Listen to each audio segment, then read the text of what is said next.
Welcome, everyone. Welcome. Welcome back.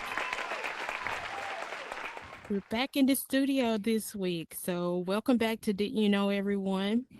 I am so excited to be here back in the studio this week for another episode. If you are subscribed to the YouTube channel, you did see that last week we were in the city doing a tour with one of the businesses here in this space. And so this week, we're back here in the studio and we want to talk to someone who has been pioneering working in and around VR in the broadcast sector. So tonight, we want to visit with him and learn as much as we can about how to create a way, stay in it, and be successful. So, welcome to the show. Thank you so So, much. yeah, yeah. So, I'm so excited. When I talked to you the other day, I did not know that you had so much experience with the VR, and Yeah. I want talk to you a little bit about what was it like for VR back in the 90s, and what's the difference and what's the differences that you've seen now. But before we jump into VR, let's just talk a little bit about your broadcast and your television experience. In your bio, I learned that you started your first radio station when you were in high school. What Yes. inspired you to do that? When I was in high school, our local station didn't get a lot of airplay, but we got a black radio personality named Electrifying Mojo. And Electrifying Mojo had our whole city and area on fire, right? And we Mm-hmm. all would tune in and listen to him. And what happened was, I would listen to him and he would come to the school to meet me, right? Because Mm-hmm. during lunchtime, I started the radio. I always loved music and I always loved to, be on the radio and entertain. So in high school, I started the radio station at lunchtime during our high school. So that's where it really started there. My neighbor Okay. used to play a lot of great music, and I lived right next to the window and heard all the Mm-hmm. great classic music. So, I did a love for music. Plus, my family was musical. I had to go to church. So, you know what I mean? Mhm, I mhm. listened to great gospel music, and we had a lot of talented people. There was a band in my neighborhood. They would play outside in the park. So, I grew up with a lot of music. It was great. So so back when you started your radio station in high school, did the school have the technology for you guys to be able to broadcast, or is this something that you as a family you guys bought to feed that passion of yours? How did you jump into it? What it was I went to the principal and told him that we want to do some entertainment. We want to do like Electrifying Yeah. Mojo here over the blast through the whole school over the intercom, right?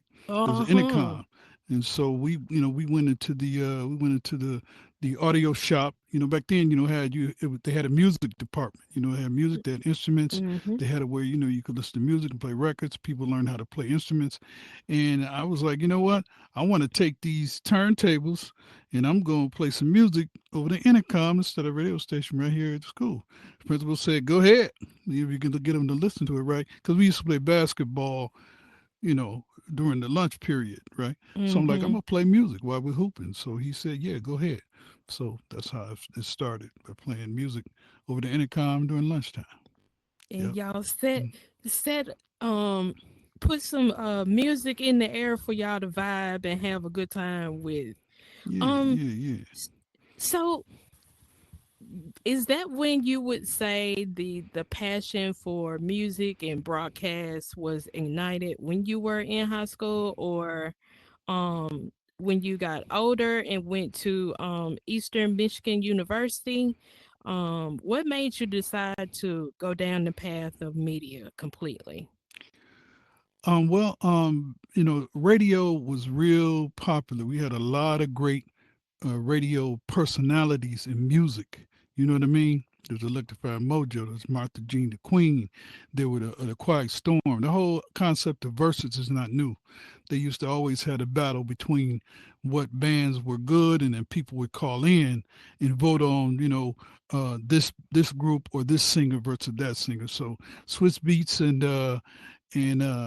Timberland didn't make up the whole concept of verses. That's been going on for a long time. Mm, Same thing with rapping mm, on music. Rap is not new either. They've been rapping on songs since the 40s. You know what I mean? So that's not mm-hmm. new either. Yeah. It's Hmm. not because I actually I saw a clip on I think it may have been TikTok or Facebook recently with Hmm. someone that was rapping, and I know it had to be maybe the early 40s.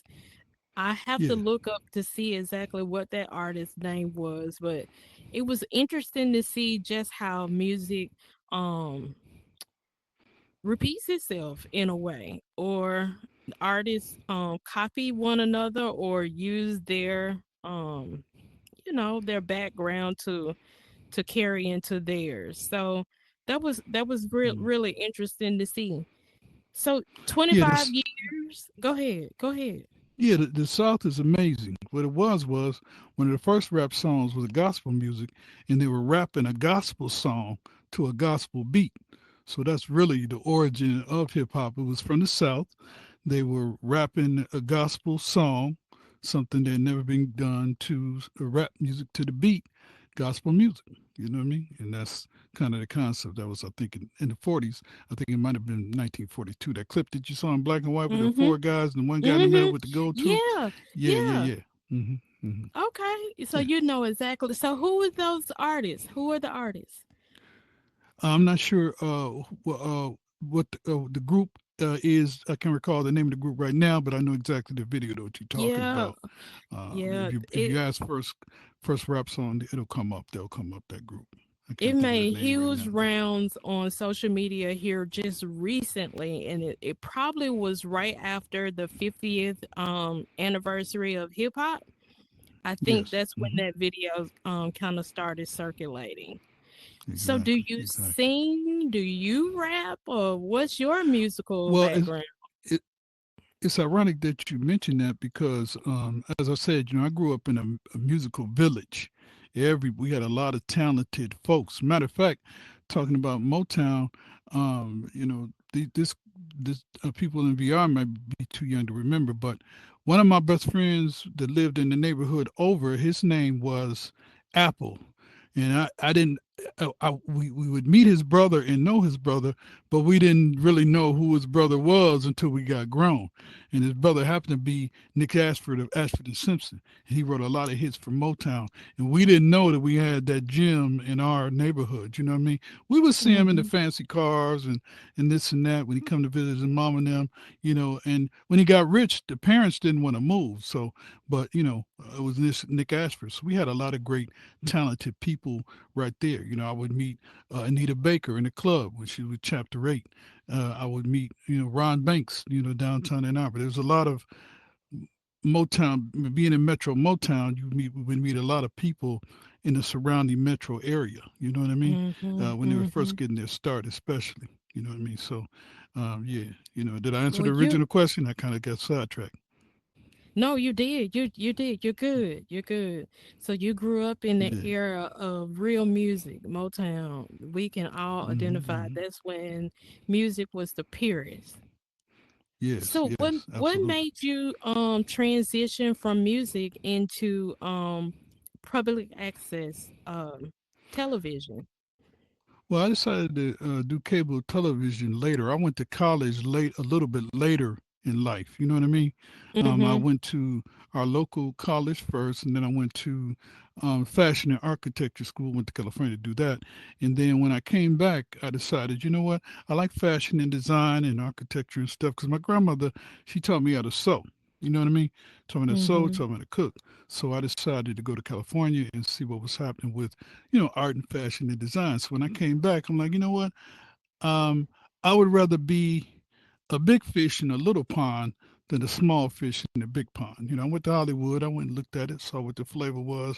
I'm like, you know what, huh? The Hollywood thing, Nah, I decided I went to Hollywood, then I got to Redlands, it was cool, then I got to West Covina, and then I finally settled in San Diego, California. Then Mhm. I got a chance to go to Mexico, travel a little bit, and see the different flavor, different music. I'm like, you know what? I'm gonna go back to my town. I already established, the radio thing. I know some people. I'm gonna go ahead and do cable television. So I decided to go ahead and do my show, and it lasted, 25 plus years, and that's when the VR aspect came into play. Okay. Before you ventured off into VR at the television station, what were some of your most memorable projects that you worked on? Well, we were hoping that the advancements in virtual reality would come. We were told about it, that it was coming, but the device, the first devices were very expensive, and I was able to have the means to invest at the time when the first devices came out, but they were very expensive. I was one of the people to buy the first VR headset. You know what I mean? When Quest was with Samsung, Mm. and you could buy the Samsung service, you could buy the VR device, and you could buy the smartwatch with the camera. That was about $2,000. So I went ahead at the time. You know what I mean? So I went ahead and I invested Mhm. in it. The problem was that you put your phone in it, and the phone didn't last long. It would get hot. It would get Mhm. hot. You know what I mean? So you had to, take it out and let it cool off, and it didn't last long, and there wasn't a lot of apps and all that. So the same thing with the watch. It was cool. You know what I mean? It lasted a long time. It had the camera, and it was like ahead of its time. It would be about 8 years ahead of its time before you got the Apple Watch and stuff that it can do today. But I was Mhm. always interested because we were told that the headset we're on now was going to come out sooner than they did, but they didn't. So we had to Mhm. wait. You know, they So if there were not a lot of apps available during that time, what could you use your VR experience to do? well, what it was there was a $200,000 machine called a $200,000 machine. There was a virtual reality machine. Once we went from the old call on the phone like the AOL, you got mail, the where you had to call through the phone line Yeah. to the fiber optics where it was on Uh-huh. the ground. My girlfriend happened to be one of the first people to get a job with Xfinity where they put fiber optics in the ground so you can have, the 2G type internet because Mhm. the whole call on the telephone didn't work very well.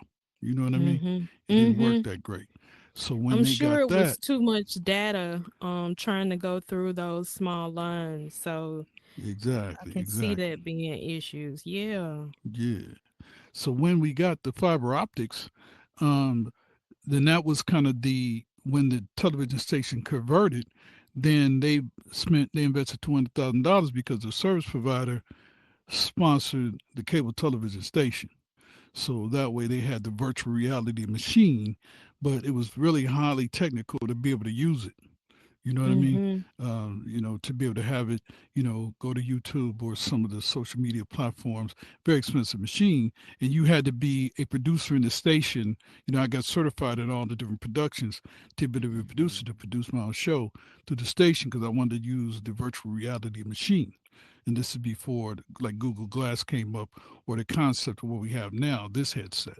And so that Mhm. was many years before they had been working. Remember, Zuckerberg, even in 24, said that it took him this long to get where it is with Ray Bans and this and that. He was absolutely right. It took him a long time to get to this headset. They had the first one, just the battery life wasn't good, and putting your phone in it was kind of an issue. Your phone would get hot and it didn't last long. You could be on it for about maybe 20 minutes, you know. And that was it. Okay. Yeah, yeah. Okay. So today, the station that you were working with was that Channel 17. Are they still Mhm. doing anything Oh, in VR? absolutely. Okay. Oh, absolutely, absolutely. It's all connected now. It's all it's all streaming and virtual and you know what I mean? Yeah, absolutely. They Okay. have a brand new facility. Actually, just moved into a brand new facility the beginning of this year. So yeah, it's alive and well. Absolutely. Do you still Through do streaming. a lot of work with them? What I now get with people around the world and help them, get their virtual thing through cable together. You Mhm. know what I mean? Mhm. Since Mhm. I've done it and pioneered, I'm all totally virtual now. It's all virtual now. It used Mhm. to be that I had to be there, 5 days a week, and I had to go there to do it and edit it and have I had 4 shows. I came on uh, you know um, 3 different slots a night for shows and then special presentations. And my forte is filmmaking. I'm a movie maker, so I got a chance to turn in movie presentations. You know what I mean? Mm. So it's about making movies, making films, and turning my show. It had the show 4 slots, different shows, and then I had Mhm. my daytime slots with different shows. So I did a lot of production. It was a lot of time at the cable station, a lot of Well, time. you had mentioned to me about working at the station. You had the opportunity to interview a lot of celebrities and athletes and Absolutely. entertainers.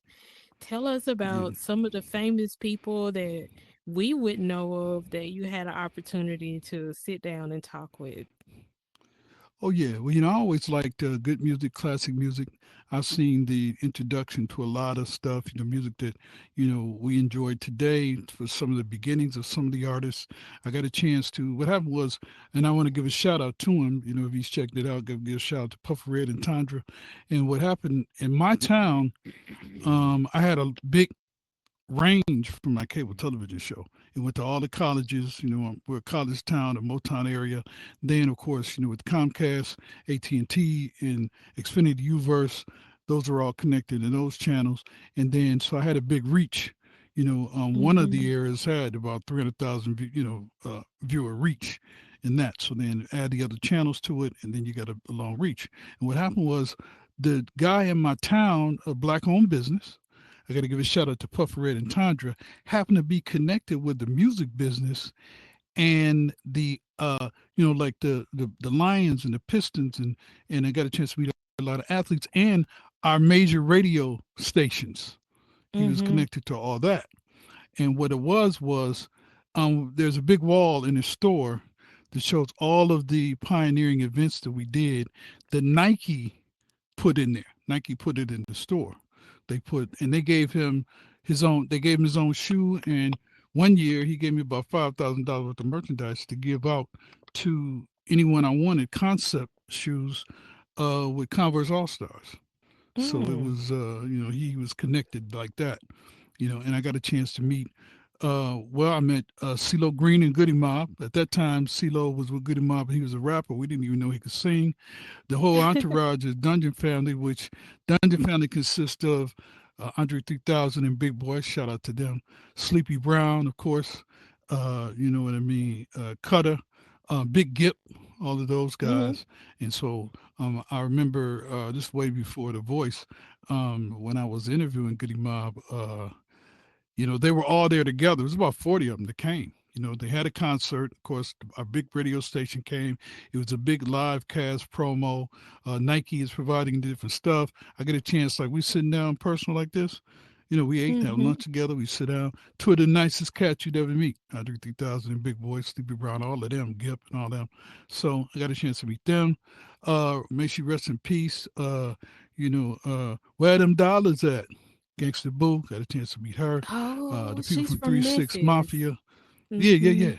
All of them. Mhm. Got a chance to meet them. Of course, at a time when it was for them to get their Oscar and that kind of thing. Where them dollars at. She had a video with a girl from Players Club. Brian McKnight, you know what I mean? Got a chance to sit down and meet with him. Uh, Chico DeBarge from the DeBarge family. Uh, and all of that, of course, is online. This footage that I put online years ago. Mhm. And many, Jaheim, I got a chance when he came, they were lined up around the corner on both sides to meet him. Got a I chance to can see interview that. him in his bus. Yeah. They interviewed him. I interviewed him, and he had a special bus. It was a promotional, well, it was more like a RV. and I got a chance to interview him. He was singing and having fun, and he was surprised that he had that kind of love with his fans. You know what I mean? Mm-hmm. Same thing with Eminem. They were lined up around the corner. You know what I mean? I'm like, the Slim Shady cat. You know what I mean? The Slim Shady song. I was Of like, huh? course. And We we so love Slim Shady. yeah, so I'm like, okay, and they were like, so what it was the labels. Shout out to BMG, BMI, Universal Music Group, all of them. I would get a chance to get exclusive, and I got a whole library of exclusive music, anywhere from Ti's first song and hit to a lot of the artists that you see today, that you see on television, that's on the big shows, whether it's and all the concept came from Live at the Apollo, right? I mean, Simon Cowell didn't Mm-hmm. invent anything. Mm-hmm. It all Live came at from the Live at the Apollo. Apollo.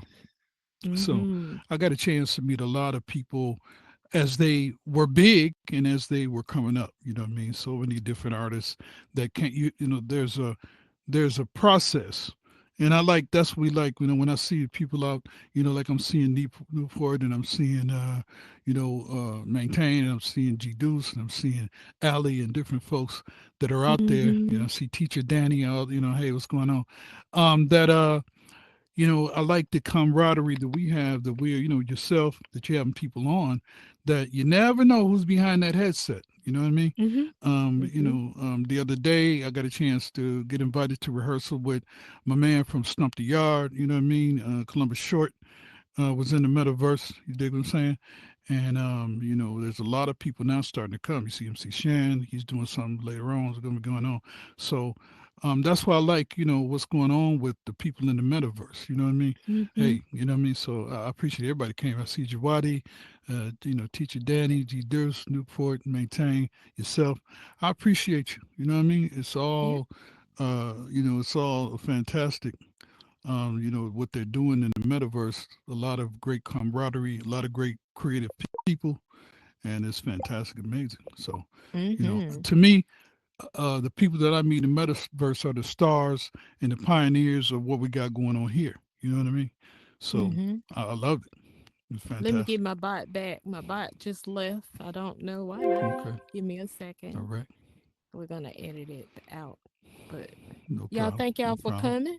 Let me get my bot back in here. I don't know why she Mm-hmm. popped out, but we'll get her back. Mm-hmm. Yeah. Yeah. Yeah. I don't know why they happened. Yeah. Yeah. It's kind of like me when we on. When we on, anything can happen when you're live. You know how that is. It's all good. We Yeah, keep it rolling. but I didn't. Keep it rolling. We're not live. I'm just recording it. We're gonna go back and Oh, okay. Oh, there it is. Yeah, What yeah. is Oh, happening? okay. Something is happening with Yeah, this on my screen. yeah, But we got yeah. it. Okay, so let's get back on. All right. Hold on. There we go. All right. All right. So pardon us, Mm-hmm. y'all. Pardon us. We'll edit Yeah, all of yeah, that out. yeah, yeah, You get yeah, the yeah. bloopers and all sitting in the Oh, audience. yeah, for sure, for So, sure. Excellent. Art, you just gave a huge rundown of celebrities, artists, people that, we still look at and listen to today. Are you still Mm-hmm. in contact with some of those people? Um, well, kind of yes and no. When I met him and I touched base with him, um, when you meet them, it's a situation where you don't want to be like a starstruck fan hitting them up. You know what I mean? Mhm. It's I met him, I'm cool with him, I'm tight with him. If there's a concert Mhm. in town, I can come, I can see him, I can get backstage, I can talk to him. I don't have to go through anybody or any company or what have you. They be like, hey, you know what I mean? They remember Right. the people, especially that helped them get started. When they not wasn't as famous or as rich as they are, they remember the people. There's certain people in the industry, which consists of kind of Hollywood, kind of like we have in VR. There's certain people that know people that you want to go, and that's why I appreciate everybody that's out there now to support, that you go Mhm. to that can help you get the word out. And I happen to be one of the ones that was in that network, and what it was that you would see them sitting down with a person like me in our town with Puffy Red, and then you would see him on Kimball or you know what I mean, or one of the big network shows that the same night or the next night. You know what I mean? Mhm. So I appreciated their company. I appreciate the company allowing us to be a part of that mixture of people that you have to come see. You know what I mean? Mhm. And to help you Mhm. get your word out. And I'm hoping that here in the metaverse we do the same thing. We're Hollywood. We're the ones that make stars. We got our own stars. We got our own people that are personalities, podcasts, worlds, and so on. And I want that Mhm. camaraderie to be there where I'm here. I see all my great people out there, and gave them the shout out. I definitely want to talk, a little bit about what they have going on in their worlds too. And I appreciate yourself and all of them. Maintain Newport, Jawadi, Teacher Danny, G Mhm. Deuce, and what you're doing at the City of Adam, and all the creative personalities, shows, podcasts, all that. You know what I mean? And as Okay. the capability gets bigger, we'll be able to do more things and like doing longer films and editing capabilities where we can do the same thing that we would like to do, in the mobile. Mobile is a big thing as well. As the technology evolve, I'm sure we will be doing a whole lot more. We'll be reaching deeper into our industries, bringing our niche more in here, and just killing it. So Hmm. I That's going to take us to our next section that I want to kind of dive deep. In our conversation the other day, we talked about VR and the future of business. And one of Hmm. your mottos that you mentioned to me is business in the VR is the future. How do you see VR transforming the industries beyond entertainment? Well, what happened is it's here already. We're at the tipping point. We're here and beyond the tipping point now because everything is going to have to go through the platform that we're on now. No matter what industry you're in, whether you in the cars, trucks, Mm-hmm. um, drones, airplanes, whether you are going to buy your clothes, shop, your financial, whether it's crypto, whether it's blockchain, whatever you're doing, it's going to be done through this medium. You know what I mean? Mm-hmm. The need to be able to, I don't have to travel to Paris now to virtually try on some clothes from Fashion Week. Mm-hmm. I can do it. I can do it in the space. This, space is Paris. I can go to the Paris world, try on the latest from the runway that day, and or purchase it and have it delivered to me. And we're here now. We're past the tipping point now. So all the business will Mm-hmm. be done. As you see, that a lot of the businesses are coming. I don't know if you've seen during Halloween, but Cheeto had their own world. Mm-hmm. You see your big box companies that are coming. You're going to see it more so coming into this summer and next week. You'll see it a lot Mm-hmm. more. And that's why Mm-hmm. when people that have casinos and original stage play presentations kind of thing, you'll see more of that. You're going to be able to make a lot of money on here if you stay focused and stay true to what your world is about. Uh, Most of the people here that's pioneering their worlds, they'll be multimillionaires in 5, 10 years.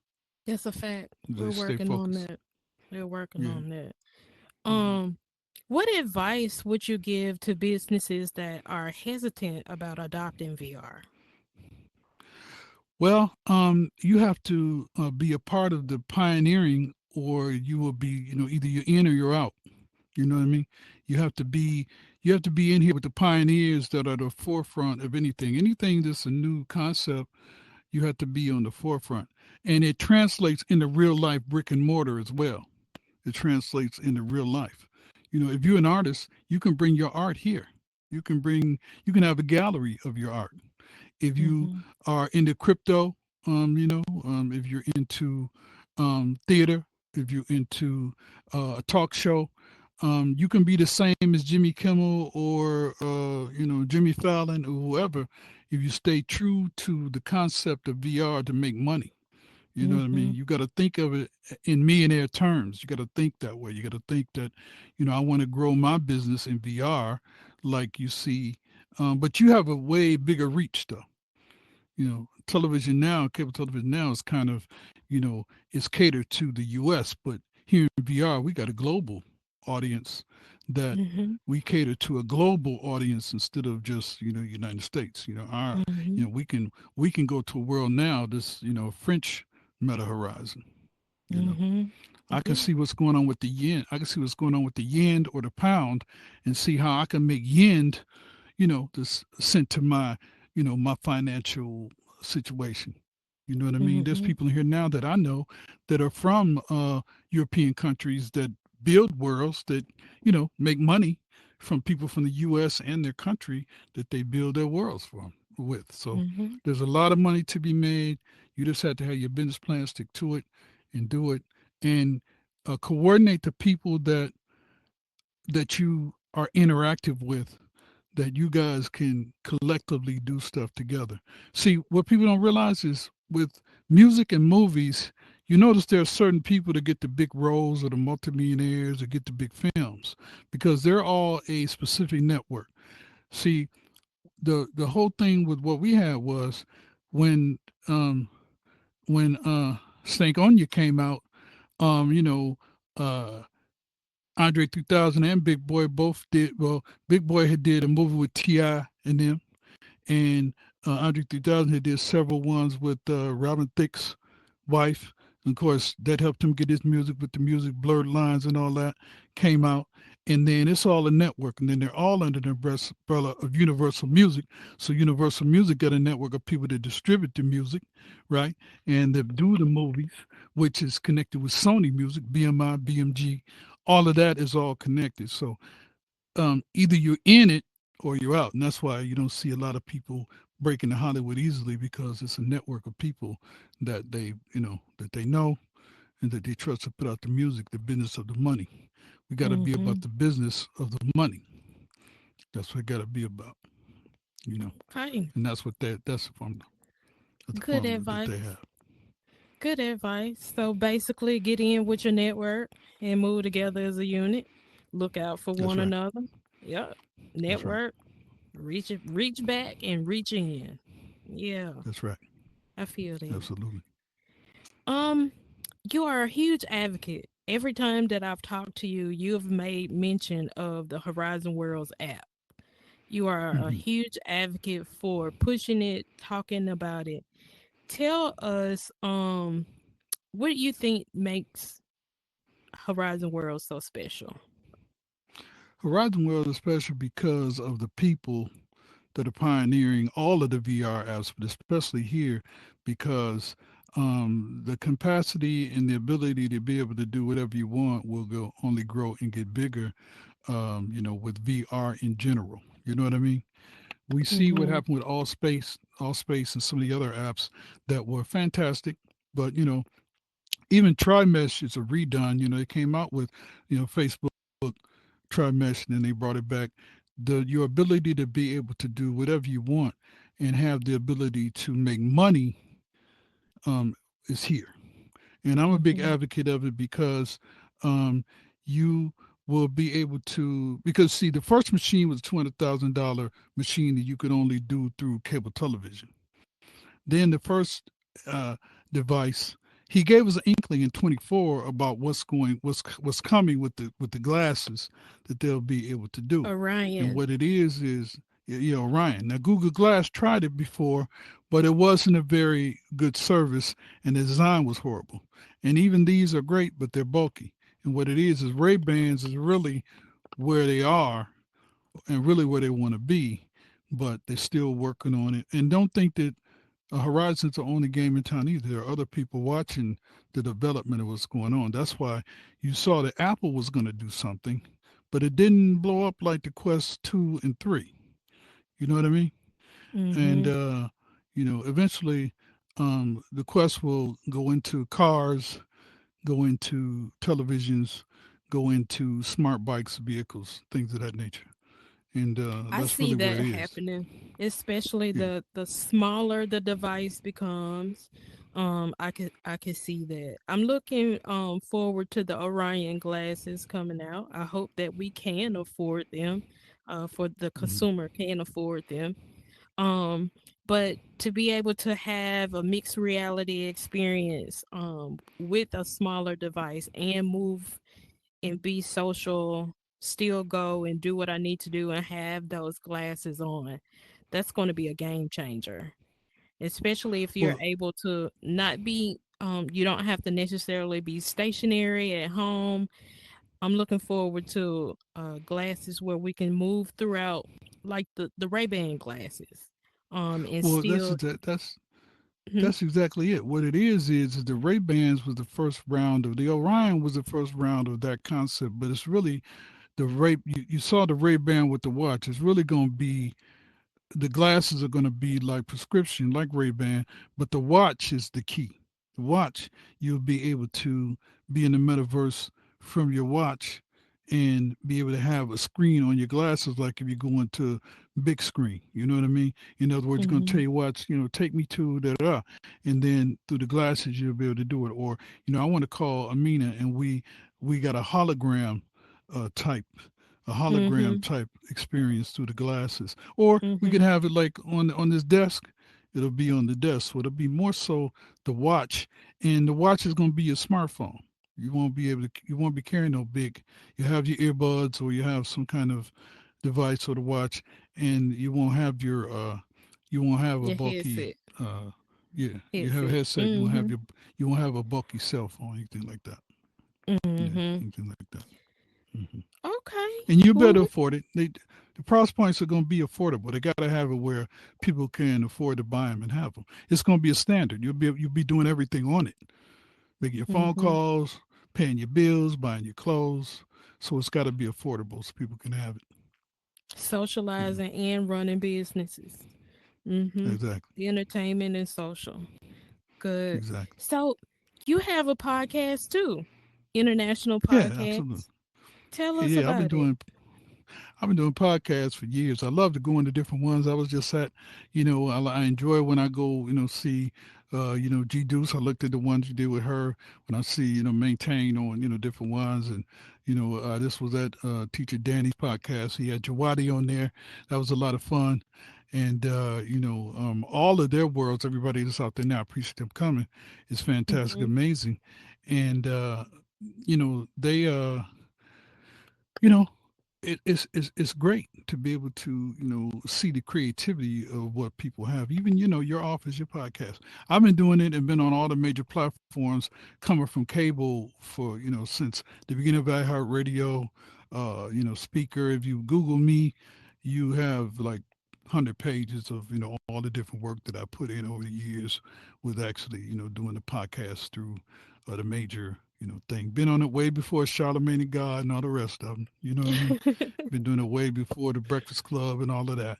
Mhm. One of the first pioneers of doing that stuff to have your celebrities or politicians or whatever come on your show and talk. You Mhm. know what I mean? Way before that. You know what I mean? We've been doing it way before Revolt Radio and Breakfast Club and all that.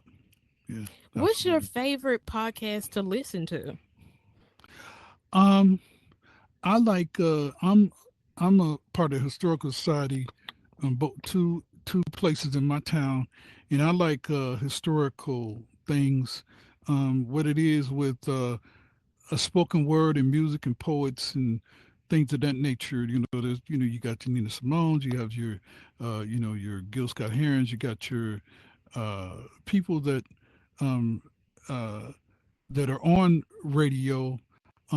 See, XM radio is cool, but it didn't take off like it was, like it should because of the subscriptions. You know what I mean? In Mhm. other words, Mhm. people don't want to it, and that's why you don't hear a lot about it now. The price point was too much. I want to be able to hear my local poet. I want to know who he is. I want to know who my local artist is so that I can hear him.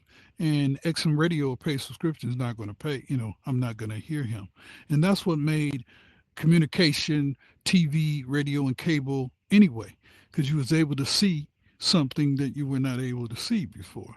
You know what I mean? Mhm. That's why American Idol was big because you're seeing people you never saw before that wow they can really sing or no, you know what I mean, and that don't necessarily measure it because they booed Lauren Hill when she first went on the Apollo, and they didn't let Jennifer Hudson win American Idol, but we see how it turned out. You know what I mean? So it's Mhm. important.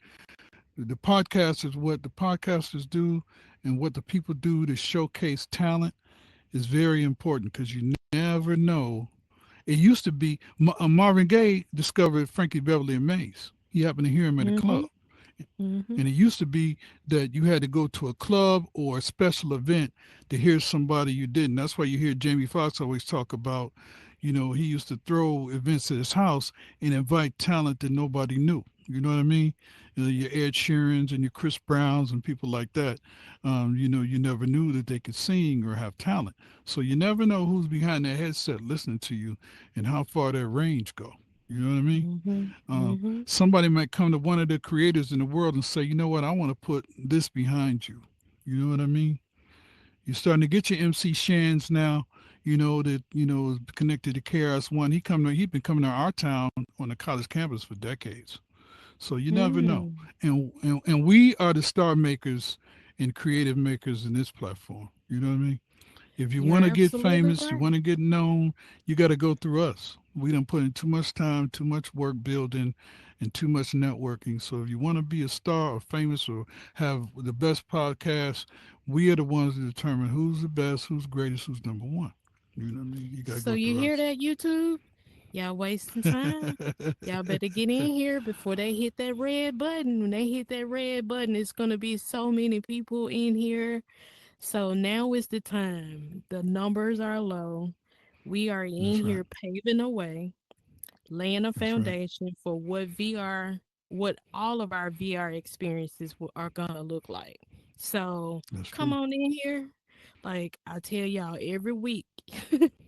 It's almost like I'm fussing at y'all YouTube because I haven't had anybody to walk up to me yet, YouTube, to say, "Hey, I saw your show and I'm here because I saw." Hmm. Get in here to meet people like Reikoveino and the audience that are sitting in here. They're wonderful creators. We're in here doing it. And we need Hmm. your skills. We need your niche. We need your industries and businesses to come in here as well to push this VR experience. This VR experience is going to help us. We're seeing the kids really latching on to education now because it is user friendly for them. Their attention spans, they're being able to do hands-on things, being immersed in a immersive environment. It completely opens up their mind. So get in here for the last time today. Get in here, Rico. Absolutely. So Yeah. what else? What other future goals do you have? What you working Well, on?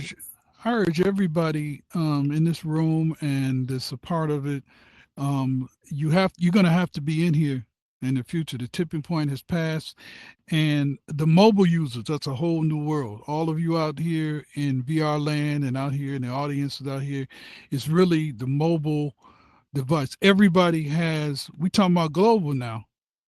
We talking Mm-hmm. about globally. I want you to think globally about all the different people in the world that connects us all. And we get it in real time. I can Mm-hmm. FaceTime with somebody in Japan. I can FaceTime with somebody in Rio de Janeiro, Colombia, and my device can translate it for me. You know what I mean? And I Mm-hmm. urge all the creators now to focus on the business of VR. Now the gaming is cool, don't get me wrong. It's great to build the worlds and have the games. But if you're doing a podcast, a show, or something else, you got to think about the business of it all. You know what I mean? Mm-hmm. And the creators that are doing different things about, making the world, make money, and then have your people that you can invite to come and get together with you to help make a world and fill a world up. You know what I mean? We're a Mm-hmm. family. This is a family here in VR, and we're not gonna let nobody come in and mess it up or make it a not a friendly. If you got a family friendly world, then that's cool. If you got an adult world, that's cool. If you got a game world, that's cool. If you got a business world, that's cool. Let's do it bigger than the old 2D or the old Hollywood platform because we can make anything we want. We can have And any we're kind of doing world it. we like. Yes, And we're doing it. We're doing it. We're doing it.